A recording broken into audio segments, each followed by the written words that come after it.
Videos देखने के लिए सब्सक्राइब करें जनसत्ता.com, बेल आइकन दबाकर पाएं लेटेस्ट नोटिफिकेशंस।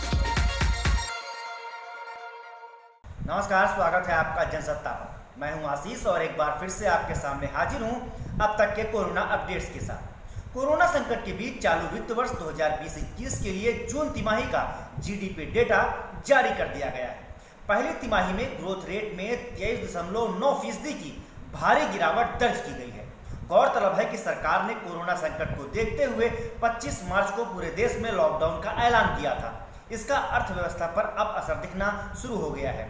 माना जा रहा है कि 23.9% की भारी गिरावट काफी बड़ी गिरावट है और इसका देश की अर्थव्यवस्था पर काफी बुरा असर पड़ सकता है। रेटिंग एजेंसियों और इकोनॉमिस्ट ने इस बात की आशंका पहले ही जाहिर की थी कि जून के तिमाही में जीडीपी में 16 से 25% की गिरावट आ सकती है।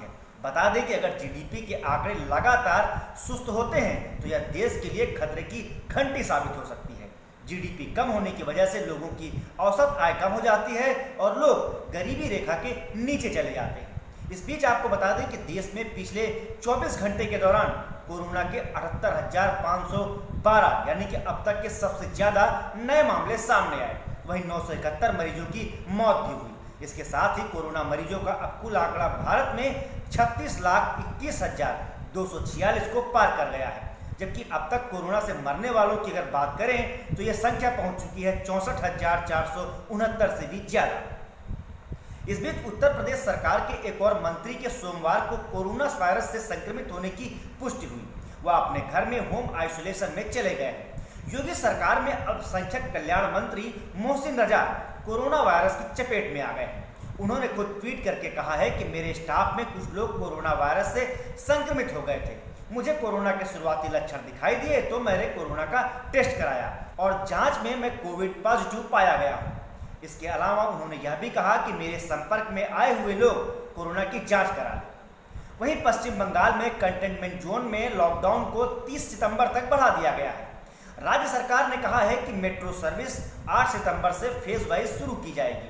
स्कूल कॉलेज 30 सितंबर तक नहीं खुलेंगे। सिनेमा हॉल, स्विमिंग पूल, मनोरंजन पार्क और थिएटर भी 30 सितंबर तक बंद रहेंगे।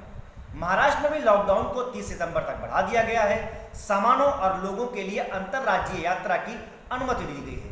इसके साथ ही प्राइवेट बस और मिनी बस सेवा को भी चलाने की इजाजत राज्य सरकार ने दे दी है। इसके लिए स्टेट ट्रांसपोर्ट कमिश्नर एसओपी जारी करेंगे। बता दें कि देश में कोरोना वायरस से सबसे ज्यादा प्रभावित राज्य अगर कोई है तो वह महाराष्ट्र ही है। ऐसे में कोरोना संक्रमण के मद्देनजर महाराष्ट्र सरकार ने लॉकडाउन को बढ़ाने का फैसला किया है। इस बीच उड़ीसा में 2,602 नए मरीजों के आने से वहां पर अब कोरोना मरीजों का आंकड़ा 1 लाख के पार पहुंच गया है। आपको बता दें कि उड़ीसा में इस वक्त 1,03,536 से ज्यादा कोरोना के मरीज हो गए हैं। यहाँ 10 और रोगियों की मौत के बाद ही मृतकों की तादाद 492 यानी कि 500 के करीब पहुंच चुकी है। इस बीच इंडियन मेडिकल एसोसिएशन ने प्रधानमंत्री नरेंद्र मोदी को पत्र लिखकर अपील की है कि कोरोना से जान गंवाने वाले डॉक्टर्स को सैन्य बलों के शहीदों के समान माना जाए।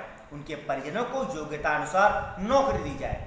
कुल मिलाकर इंडियन काउंसिल मेडिकल एसोसिएशन प्रधानमंत्री नरेंद्र मोदी से कोरोना वॉरियर्स के हितों में और फैसला लेने की अपील कर रहा है।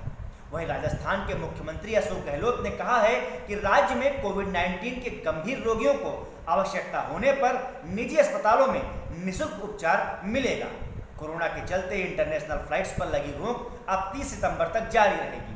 डीजीसीए ने इस संबंध में एक आदेश भी जारी कर दिया है।